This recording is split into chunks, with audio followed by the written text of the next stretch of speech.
유명한 존 번연이 지은 철로 역정이라는 책이 있습니다. 정말 많이 팔린 책입니다. 많은 분들이 또 이미 읽어보셨고 또 재미있습니다. 한 기독도가 천성을 향해서 나아가는 과정, 그 여정, 거기에는 많은 사건들이 일어나죠. 우리 신앙에는 여정이 있습니다. 출발점이 있는가 하면 과정이 있고 또 목표를 향해 계속 가는 이 프로세스가 있죠. 아브라함이 하나님의 부름을 받았을 때에 그 갈대아 우르에서 그 우상을 섬기던 집안에서 출발해서 믿음으로 나아가다가 가나안 약속의 땅으로 가는 그 과정, 마지막 그 약속한 가나안 땅에 이르는 것, 이스라엘 백성들이 출애굽해서 광야를 지나 가나안으로 가는 여정, 이게 우리의 신앙을 잘 표현하는 것입니다. 폴 투에니에어라고 하는 유명한 분이 지은 책에서도 그런 말씀을, 사계가 있는 것처럼, 포시전, 사계가 있는 것처럼 우리의 인생에도 사계절이 있다. 창조주 하나님을 만나면 내가 어느 계절에 있는가를 알게 된다. 그런 표현을 썼습니다. 내가 어느 계절에 속해 있고 내가 지금 어디로 가고 있는가, 무엇을 하고 있는가가 하나님을 만날 때 이제 깨닫게 된다, 이런 말씀을 했습니다. 특별히 이스라엘 백성들이 출애굽하는 과정, 우리도 신앙 가운데 출애굽하신 분이 계실 거예요. 과거에 하나님을 알지 못하는 삶에서 이제 엑소더스를 해서 예수를 알게 되고 구원을 받고 교회를 나오게 되고 기쁨과 감사가 넘치고 그 홍해를 가르는 그 기적을 경험했으니 얼마나 대단한 겁니까? 과거의 삶에서 완전히 돌이키는 새로운 출발. 그런데 신앙생활을 한참 하다 보면 또 이 광야로 들어가는 경우가 있어요. 처음에 기쁨은, 감격은 또 사라지고 신앙의 많은 회의, 때로는 어려움, 시험, 이런 것들을 경험하는 이 광야의 세월이 또 펼쳐지죠. 그리고 또 가나안이라고 하는 곳으로 넘어가는, 그래서 그 안에서 정말 하나님의 그 풍요한 믿음의 삶을 살아가는 삶들도 있습니다. 오늘 이 바울이 디모데에게 했던 말씀이 오늘 이 본문인데요. 바울이 다메섹 도상에서 예수 그리스도를 만나고 그것을 끝나지 않고 영적으로 성장하고, 그리고 그 성장의 절정에서 영적으로 낳은 디모데에게 또 하나님의 말씀을 가르치고 전수하는 그런 장면들이 특별히 이 목회서신에서 나오고 있습니다. 우리의 신앙이 어느 단계를 거치며 성숙과 변화로 나갈 것인가 하는 것이 연초에 굉장히 우리에게 필요한 주제입니다. 우리는 해가 바뀌면 나이가 먹는다는 생각을 많이 해요. 이제 또 한 살을 더 먹는구나. 육체의 나이도 중요하지만 우리의 영혼의 나이, 영적인 나이를 한번 생각해 볼 필요가 있는 것입니다. 오늘 15절에 보면 이런 말씀이 있습니다. 이 모든 일에 전심전력하여 너의 성숙함을 모든 사람에게 나타나게 하라. 여기에 너의 성숙함을 모든 사람에게 나타내게 하라. 성숙이라는 단어가 있습니다. 사람이 성숙해야 된다는 것. 이 성숙은 영적인 성숙을 의미하는 것입니다. 세월이 흐르면 흐를수록 내가 영적으로 성숙해 가고 있는가? 그리스도 안에서 태어났다면 성숙해 가야 한다는 거죠. 영적으로 자라가야 된다. 멈춰서 있었으나 안 된다는 것입니다. 여러분, 신앙은 앞으로 가든지 뒤로 밀리든지 둘 중에 하나입니다.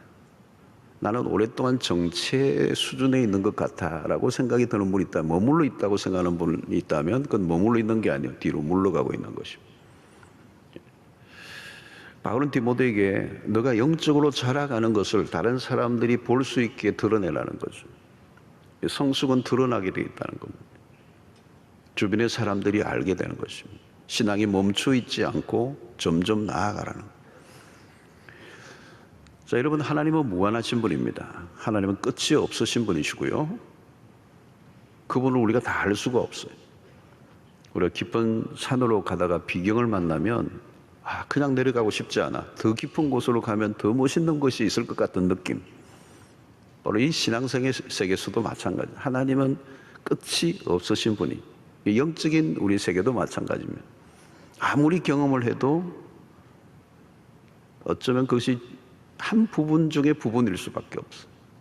나는 엄청난 영적인 경험을 했다고 생각해도 그건 굉장히 한 부분에 불과한 것입니다.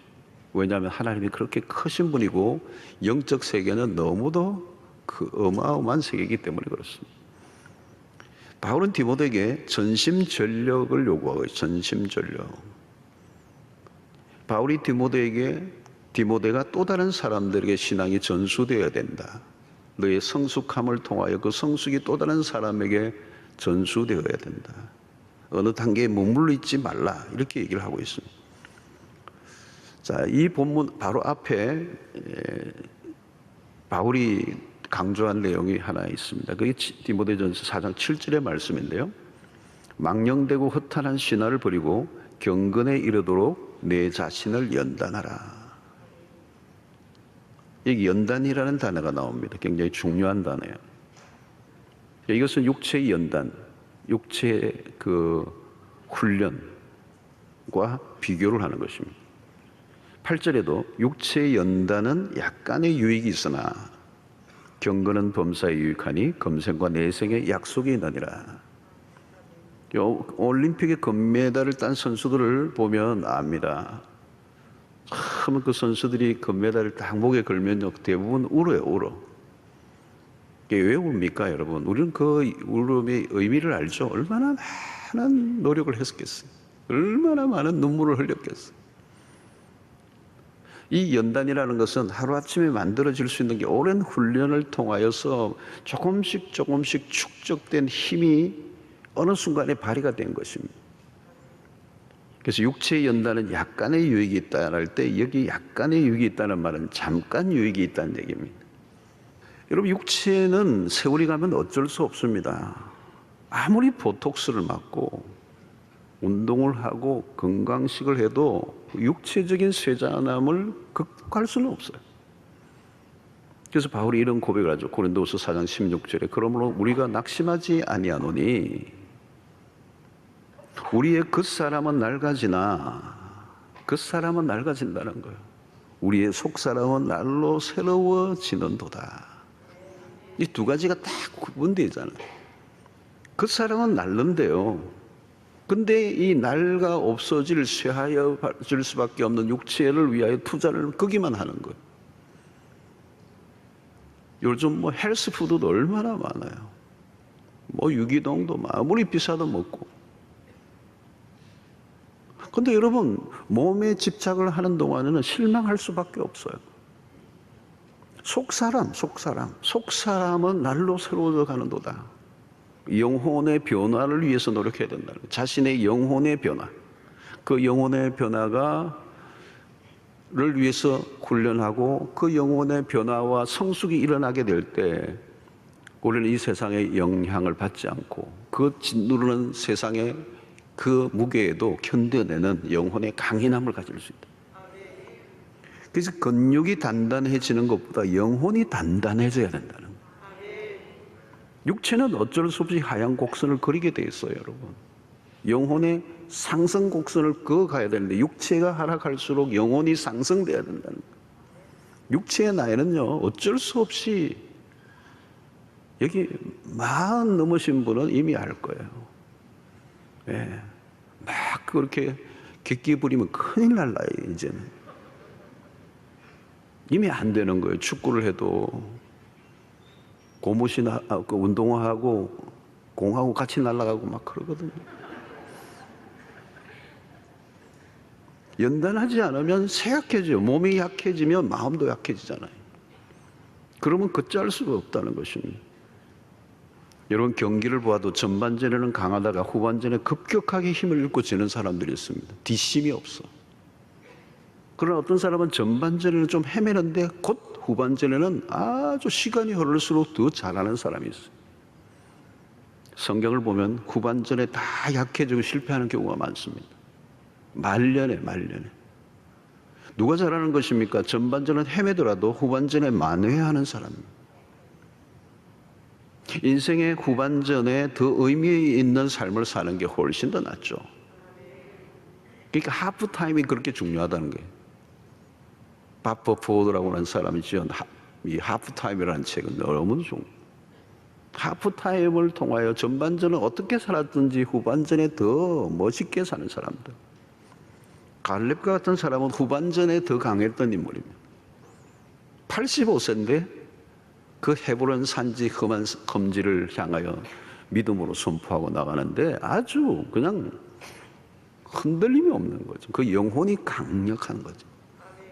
엘리 제사장 같은 사람은 후반전에 숱하게 자책골을 먹습니다. 결국 퇴출, 아웃입니다. 여러분, 갈수록 잘하는 것, 처음보다 끝이 더 좋으려면 이게 만만하지 않다는 거예요. 영혼의 힘이 있어야 된다. 육체는 쇠하여질 수밖에 없어.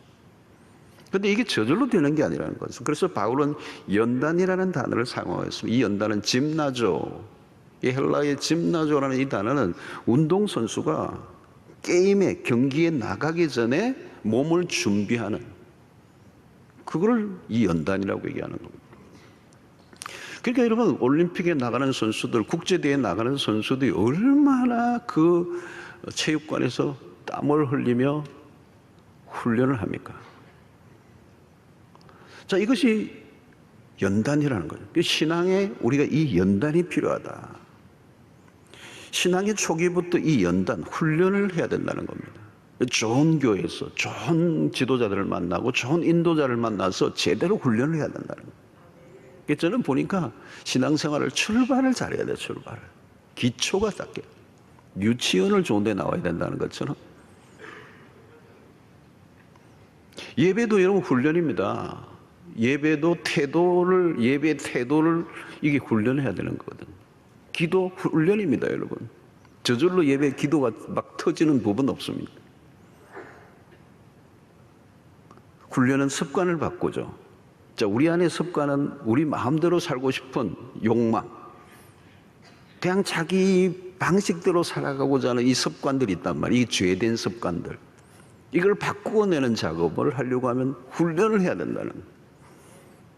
죄를 짓기에 딱 적합하게 만들어져 있는 이 죄인된 우리가 정말 하나님의 말씀대로 살아가려고 하는 사람으로 익숙해지게 하기 위해서는 훈련을 해야 되고, 그 훈련이 쌓이면 제2의 천성이 되는 거예요. 기도하는 게 어려워졌다는, 기도하는 게 어려운 것은 아직 훈련이 안 됐다는 거예요. 예배를 드리는 게 아직도 내 몸에 익혀지지 않았다는 것은 아직 내 몸에 익숙해지지 않았다는 거예요. 제2의 천성이 되지 않았다는 거예요. 여러분, 디모데에게 바울이 그래서 필요한 거죠. 바울은 계속해서 그 신앙생활에 이 디모데의 멘토 역할을 하는 것입니다. 여러분, 여러분들에게 신앙생활에 성장을 하고 훈련하려고 하면 멘토가 있어요. 운동도 그렇더라고요. 혼자 하는 거는 얼마든 언제든지 한계가 있더라고요. 혼자는 못해. 누군가 멘토가 있어요. 같이 해주는 PT가 있으면 더 좋죠. 그런데 오늘 그 역할을 누가 하느냐? 그들이 객관적인 평가를 해주는 분입니다. 내가 나를 잘 못 보니까 나의 변화를 위하여 도와주는 사람이 필요하다. 여러분, 그것이 오늘 우리 교회 같은 데는 사랑방 같은 데서. 자, 그런데 오늘 여기에서 바울이 디모데에게 한 말 중에 12절에 보면 이런 말씀이, 누구든지 내 연수함을 업신여기지 못하게 하고. 이 표현이 뭡니까? 내게 내 연수함을 업신여기지 못하게 하고. 디모데의 나이가 어렸던 것 같아요. 어린 젊은 사역자예요. 그러니까 나이가 어리니까 그가 가르치는 것도 잘 받아들이지 않는 사람들이 있었던 것 같아요. 그래서 바울은 너의 연수함을 업신여기지 못하게 하고, 이 편 속에는 육신의 나이와 영적인 나이가 있다는 걸 우리에게 말씀하고 있는 것입니다. 이 동양 문화권에는 참 나이가 중요한 것 같아요. 그래서 항상 우리는 처음 만나면 나이부터 확인하고 싶어 하는 거예요. 근데 그걸 모르면 막 견디지 못하는 거예요. 오늘 지금도 여러분들 앉아 계시는 분들 옆에 내보다 나이가 많나 적나 계속 나이를 생각해요. 나이. 너무 궁금하면 주민등록증도 보여야 되죠. 그래서 나이가 어리면 좀 무시하는 경향이 우리 동양 문화권에는 있어요. 나이는 중요하죠. 살아온 삶의 경륜이 있고 천천히 존중받아야죠. 근데 문제는 그냥 영적인 나이가 있다는 거예요. 영적인 나이. 그러니까 일반 육체적인 나이는 세상을 경험을 많이 했다면 영적인 나이는 세상 경험을 하고 말하지 않아요. 하나님을 경험하는 것이죠. 말씀을 경험한 것입니다.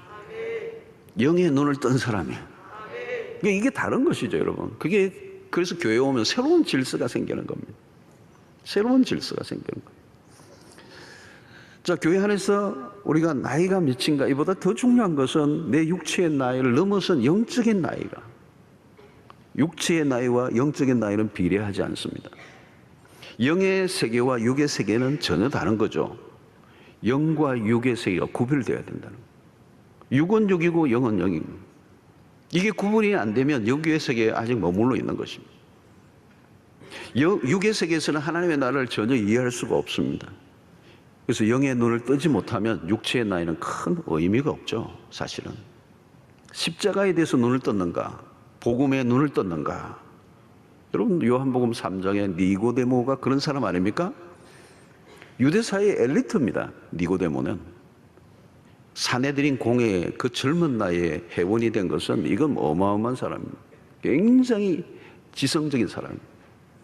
그런데 예수님과 대화 속에 뭐가 나타납니까? 전혀 영의 세계를 이해하지 못합니다. 아직 영적으로 보면 갓난 아이도 아니에요. 태어나지도 않았으니까.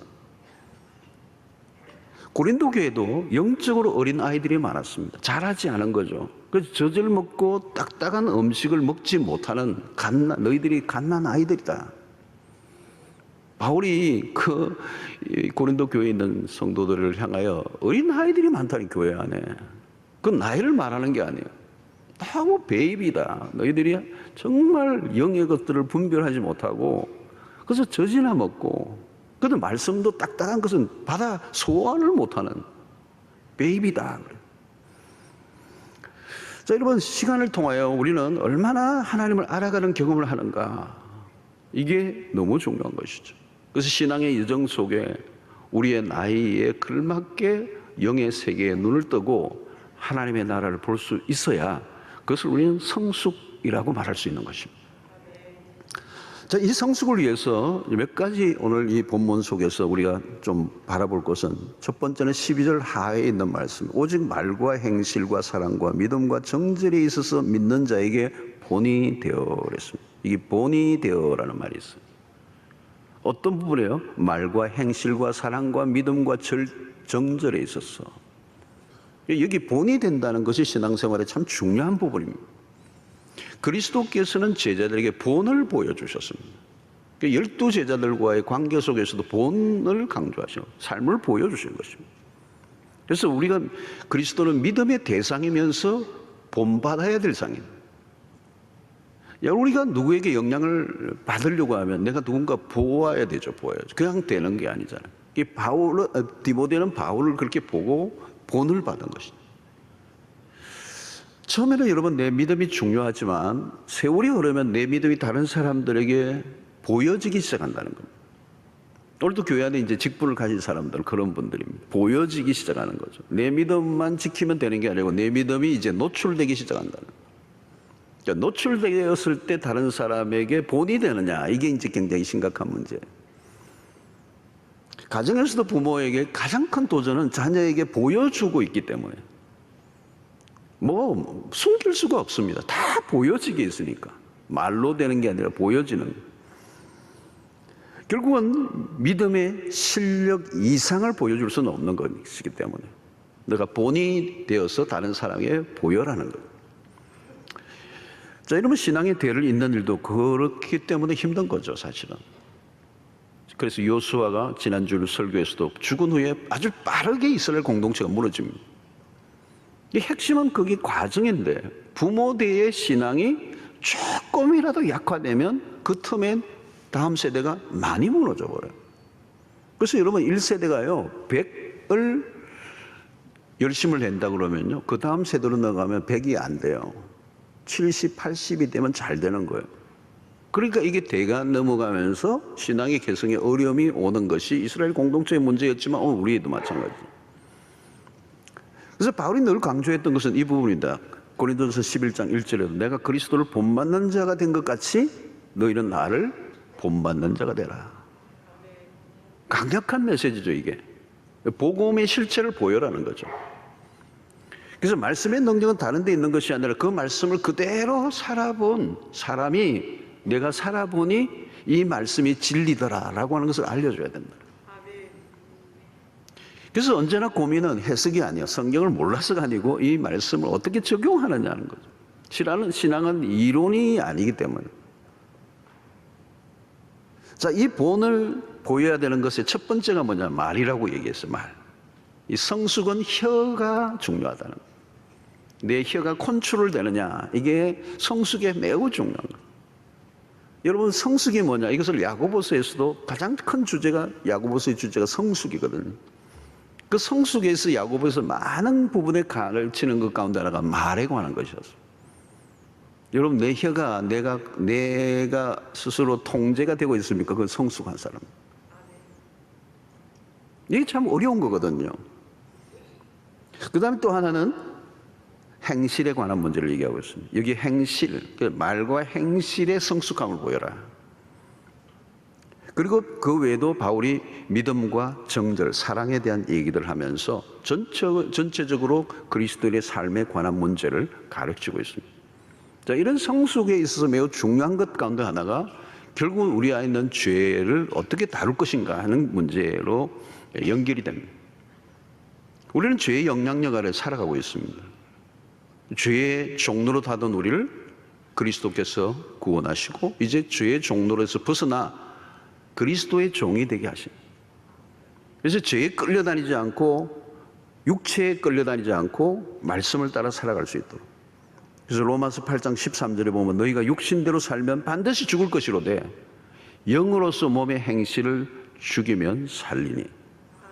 존 오웬이라고 하는 유명한 분이 그런 얘기를 했어요. 죄를 계속 죽이라. 그러지 않으면 죄가 너를 계속 죽일 것이다. 자, 이 영적 성숙으로 얘기해서 또 하나 우리가 생각해 볼 것은 13절이에요. 내가 이럴 때까지 읽는 것과 권하는 것과 가르치는 것에 전념하라 그랬어요. 세 가지를 다루는데 첫 번째는 말씀을 읽는 것이 중요하다. 자, 우리 연초에 통독 많이 하고 있습니다. 그래서 말씀을 눈으로 읽고 또 귀로도 읽어요. 그죠? 이렇게 음독할 때 귀로 읽는 것입니다. 그리고 마음으로도 읽고 또 그 몸에 그 말씀을 새기는 작업들이 첫 번째가 말씀을 읽는 것입니다. 말씀을 가까이 하면 할수록 하나님을 더욱더 선명하게 만나게 되고 하나님을 만나고 하나님을 알아갈수록 우리의 삶의 모든 의문들이 하나하나 풀리는 역사가 일어나게 됩니다. 이 말씀을 가지고 살아가는 이 일이 우리의 영적 성숙에 너무도 중요합니다. 이 말씀이 우리의 영혼을 살찌우기 때문에 그렇습니다. 또 하나는 다른 사람들이 말씀대로 살도록 구원하는 일을 하라는 겁니다. 그러니까 말씀을 따라 내가 말씀을 읽고 내가 은혜 받을 뿐만 아니라 그 말씀을 다른 사람들과 함께 나누는 것. 이게 신자들이 누리는 특권이에요. 여러분, 내가 예수를 잘 따르면 다른 사람이 나를 통하여 예수 그리스도를 따라가는 역사가 있게 되는 것입니다. 내가 믿음의 발자국을 먼저 이렇게 만들어 놓으면 뒤따라오는 사람은 큰 도움이 되는 것이죠. 내 삶 자체가 영향력이 되는 것입니다. 신앙생활을 오래 하다 보면 나를 지켜보는 사람들이 많아져요. 그리고 도움을 요청할 때 우리는 도움을 줄 수 있어야 됩니다. 서로 권면하는 일이 필요하다는 것입니다. 우리 교회에서는 권사님이라는 제도가 있잖아요. 권사님. 이 권사님의 이 권자가 권할 권자예요. 권면할 권자예요. 권사님들이 권하셔야 돼요. 믿음의 소위 말하면 멘토 역할을 하는 겁니다. 가이드 역할을 하고 코칭 역할을 하고 신앙의 성장을 위해서 도와주는 역할을 하라는 게 이 권사님입니다. 그래서 이 성장이 나에게만 있는 것이 아니고 그 성장을 다른 사람들과 함께 도와주는, 연약한 사람들 도와주는 이 일을 하면서 나도 함께 성장해 가는 은혜가 있게 되는 것입니다. 또 하나는 가르치는 일이에요. 여러분, 교회에서 핵심 사역 중에 하나는 뭐냐면 말씀을 가르치는 일입니다. 누가 가르치느냐도 참 중요하고요. 또 어떻게 가르침을 받는가도 굉장히 중요해요. 이게 말씀을 가르치고 가르침을 받는 이 일이 영적 성장에 매우 중요한 요소예요. 이것은 일평생입니다. 그래서 교회는 계속 이 일을 하는 것이죠. 언제까지? 주님 오실 때까지요. 그래서 여러분, 교회라고 할 때 이 우리 한자말에는 가르칠 교자예요. 그렇죠? 가르칠 교자에 모일 해자입니다. 이 가르치는 거, 교육이 굉장히 강조되는 게 교회의 특성입니다. 끊임없이 배워야 된다는 거예요. 그 배울 때까지 성장이 되는 것입니다. 성장이 언제 멈추느냐? 안 배우면 성장이 멈추는 것입니다. 자, 오늘 우리 그리스도인들이 해야 될 가장 중요한 일은 내가 그리스도의 말씀을 따라 살아가고 또 다른 사람을 그리스도의 말씀으로 따라가도록 하는 이 일.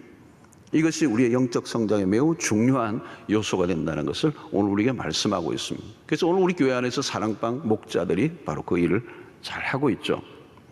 세 번째는 영적 성장을 위해서 현재에 안주하지 않아야 된다는 것. 16절에 보니까 내가 내 자신과 가르침을 살펴 이 일을 계속하라. 이것을 행함으로 내 자신과 내게 듣는 자를 구원하리라 그랬습니다. 자, 여기서 핵심 중에 하나가 뭐냐면 내가 내 자신과 가르침을 살펴라는 얘기예요. 살펴. 스스로를 살피라는 거예요. 이 말은 자기 자신을 계속 평가하라는 의미가 있습니다. 여러분, 나이가 들수록 자신에 대한 평가를 게을리하기가 쉬워요. 그리고 남들을 평가하는 데 더 열심히 할 가능성이 많아요. 여러분, 그러면 자기 세계에 갇혀버리게 됩니다. 성장이 더 없어요. 자기를 돌아보는 시간이 더 많아야 된다는 거예요. 그러지 않으면 자기 스스로를 속이게 된다는 것입니다. 그래서 말씀을 들을 때도 나에게 적용하는 거예요. 나에게 적용. 다른 사람에게 적용하려고 하지 말라는 거예요. 예. 자꾸 옆 사람 옆구리 찌르지 말라는 거예요. 여러분, 영혼을 세워가는 사람들은 남이 아니라 자신을 통찰하는, 자신을 성찰하는, 자신의 모습을 정확하게 바라보는 시간을 많이 가지는 거예요. 다른 사람의 실수를 통해서도 자신을 살핍니다. 비난하기보다 자신 안에 있는 연약함을 보는 것이죠. 이 접근 방식이 다른 것입니다. 항상 내면의 소리를 듣는 일에 열심을 내는 겁니다. 공동체 안에서도 내 목소리를 내려고 하기보다 다른 사람들을 통하여 하나님의 음성을 듣는 훈련을 해야 되는 거예요. 그것이 공동체에 속한 이유인 것입니다. 다른 사람의 연약함보다 내 모습을 더 잘 볼 수 있는 것, 내가 나를 잘 보고 있는가, 이것은 신앙생활을 하고 있는 일에 매우 중요한 요소 중에 하나가 되는 것입니다. 자, 여러분, 내가 나를 성찰할 수 있는 가장 좋은 기회는 뭔가 하면 사실은 다른 것보다 고난이 있습니다. 잘 나갈 때는 잘 몰라요. 내가 옳고 내가 잘난 줄로 알고 살아요. 형통할 때는, 모든 문제가 잘 풀리고 있을 때는 나를 보지를 못해요. 그런데 고난을 통하여 비로소 자신의 모습을 정확하게 보게 되는 거죠. 야고보 1장 4절에 인내를 온전히 이루라. 이는 너희로 온전하고 구비하여 조금도 부족함이 없게 하려 함이라 그랬죠. 고난 속에서 인내하면 그 인내를 통하여 온전함에 이른다는 거예요. 온전함에 이른다. 예수님도 고난을 통하여 온전함을 이루셨다고 했습니다. 계속 성숙해 가는 신자들의 특징이 있습니다. 고난이에요, 고난. 저분이 어떻게 저렇게 성숙할까? 알고 보면 그분 안에는 많은 고난이 있었어요. 그 고난의 과정 속에 그가 얼마나 인내하고 그 인내의 과정을 통해 하나님께서 그를 바라보게 하시고 그의 모든 모난 부분을 다 깎으시고 그 안에 불순물을 다 제거하시고 그를 온전한 사람으로 세우시는 그 과정, 그게 고난을 통하여 있는 거예요. 욥을 통해서도 마찬가지예요. 그런 순금같이 나오게 되는 그 모든 과정 안에 뭐가 있어요? 고난이 있었다는 거예요. 여러분, 우리 타락한 세상에서 사실은 불가피한 거예요. 이 타락한 세상에서 이 고난이야말로 우리의 모든 불순물을 제거하고 믿음이 여무러지게 하는 내 크게 쓰임받는 것이 고난인 것입니다. 자, 믿음의 순례는 여러분 일평생 나아가는 것입니다. 멈춰 있지 않고 계속 나아가야 돼요. 마라톤을 할 때 뭐 앞에서 1km, 2km, 5km, 10km 뭐 이 지점에서 1등 한 거 별로 중요하지 않아요, 여러분. 오히려 초반전에 질주한 사람은 나중에 위험하다고 그래요. 그러니까 아주 이 초보잖아. 그렇게 하는 거지. 정말 노련한 마라토너는 결코 질주하지 않아요. 똑같은 페이스를 유지하면서 꾸준하게 달려가는 거예요. 한때 열심이 아니라는 거예요. 할 때 열심. 뭐 초반전에 막 열심을 내는 거 안 된다는 거예요. 여러분 감동받고 뭐 한두 번 열심히 하는 거 그건 누구나 할 수 있어요. 그 위험한 것은 굴곡이 많은 거예요. 기복이 심한 사람. 챔피언들의 특징은 기복이 없어요. 비가 오나 눈이 오나 꾸준하게 컨시스턴스 꾸준하게 변함없이 가는 방향대로 감정이 막 들끓어도 그 의지적인 집중력이 강한 것이죠. 끝까지 달려가는 거. 디모데후서 4장 7절에 나는 선한 싸움을 싸우고 나의 달려갈 길을 그다음에 뭐예요? 마치고 그랬어요. 믿음을 끝까지 지켰다는 거예요. 꼬린 지점까지. 여러분 이 연초에 우리가 시작할 때 결단을 하시는 거예요. 결단을 하신 거예요. 여러분 이것을 이제 그냥 2달, 석 달 지나가서 끝나버리는 게 아니라 지속적으로 기도하기로 했다면 지속적으로 성경 읽기로 했다면 지속적으로. 보통 보면 성경도 창세기는 너무 재밌고 출애굽기도 괜찮아요. 재밌어요. 뭐 좀 중간에 좀 그래도 그렇잖아요. 다 레위기에서 그냥 넘어가는 거예요. 레위기는 너무 재미없어. 뭐 콩밥을 뭐 이렇게 제사 각 떠는 얘기하고 나오니까 뭐 재미 하나도 없는 거예요. 그래서 다 성경을 20독, 30독 했는데 출애굽기까지만 20독 한 거예요. 영혼의 부를 위하여 여러분 이 연단이라는 이 단어를 놓치지 않아요. 짐나죠. 끊임없이 끝까지 믿음의 완주를 하는 연초에 결단했다면 끝까지 내가 예수 믿고 처음 결단했다면 주님이 부르시는 그날까지 내 믿음의 포스를 바꾸지 않는 그게 축적이 되는 겁니다. 축적이 되면 강인한 영혼의 소유자가 되고 성숙한 그리스도인으로서 나뿐만 아니라 내 주변의 사람들에게 영향을 미치는 결과를 만들어내는 것입니다. 자, 오늘 16절 하반절에 보면 마지막으로 이것을 행함으로 내 자신과 내게 듣는 자를 구원하리라. 여러분 이게 뭡니까? 성숙함을 추구할 때 놓치지 말아야 되는 것은 개인적인 성숙만으로 끝나지 않는다는 겁니다. 자신이 거룩하게 살아가는 것과 함께 세상 속에서의 우리의 믿음의 사람들의 사명을 얘기하는 것입니다. 자신은 거룩하게 살아가는데 세상과 분리되어 살아가는 사람들이 있어요. 이율론적인 삶입니다. 그러면 갈수록 신앙이 축소돼요. 세상 사람과 전혀 안 어울리고 점심시간에도 혼자 먹고 하루 종일 기독교 채널만 보고. 그건 성숙함 아니에요, 여러분. 성숙함은 그 이상입니다. 내가 죄를 안 짓고 살아가는 것 정도가 되어서는 안 된다는 거예요. 한국 교회는 신앙이 주일 성수와 11조 술, 담배 안 하는 것 이상을 못 넘어갔어요. 물론 기본은 지켜야죠. 그건 당연히 지켜야죠. 근데 더 나아가야 된다는 거예요. 우리의 신앙이 세상 속에서 진가를 드러내야 된다는 거예요. 성숙한 신자가 된다는 건 뭐냐? 나만의 세계에 빠져서 그냥 해롱해롱 하는 게 아니라는 거예요. 뭐 은혜를 받았다고 그러는데 혼자서 그냥 해롱해롱하고 자기 혼자 만족하고 그걸로 신앙이 끝나면 안 돼요. 복음은 능력이 있고 복음은 불타는 거예요. 위력이 있어요. 세상 속에서 그 복음이 구체화되어야 된다는 거예요. 구체화돼요. 그런데 우리는 겁이 나는 거죠. 세상이 생각보다 만만하지 않으니까. 자꾸 세상에만 가면 작아지는 거예요. 어쩔 수 없이 다시 교회로 도피하는 거예요. 여러분, 그러니까 개인의 구원으로 끝나는 것입니다. 우리에게 주어진 구원이 우리에게서 끝나지 않고 세상 한가운데 들어갔어요. 저는 뉴스를 볼 때마다 어떤 분이 사람을 죽이고 그냥 악한 그런 죄를 짓고 막 이렇게 조사를 받기 위해서 왔다 갔다 하는 모습을 보면서 거기에 주변에 그 피해자 가족들이 막 고함을 치고 안타까워하는 모습을 보면서 이 세상의 안타까운 모습을 보면서 뭘 느낍니까? 나에게 주어진 이 복음이 저 살인자에게 그 복음이 미쳤더라면 저런 희생자가 생기지 않고 이 세상의 불의가 적어졌을 텐데 이 복음이 우리 안에만 머물러 있지 않고 이 구원의 역사가 세상 가운데서 실현되도록 하는 것, 이게 구원의 완성입니다. 이 하나님의 나라가 바로 그것입니다.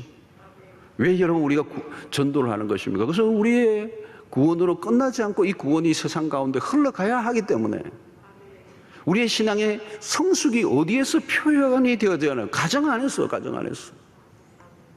부모의 신앙의 그 성숙이 가정 안에서 꽃을 피워야 된다는 거예요. 부모의 그 구원의 그 경험과 감격이 본인의 만족으로 끝나지 않고 세상의 한가운데 직장 속에서 발휘되어야 된다는 거예요. 이게 하나님이 원하시는 구원의,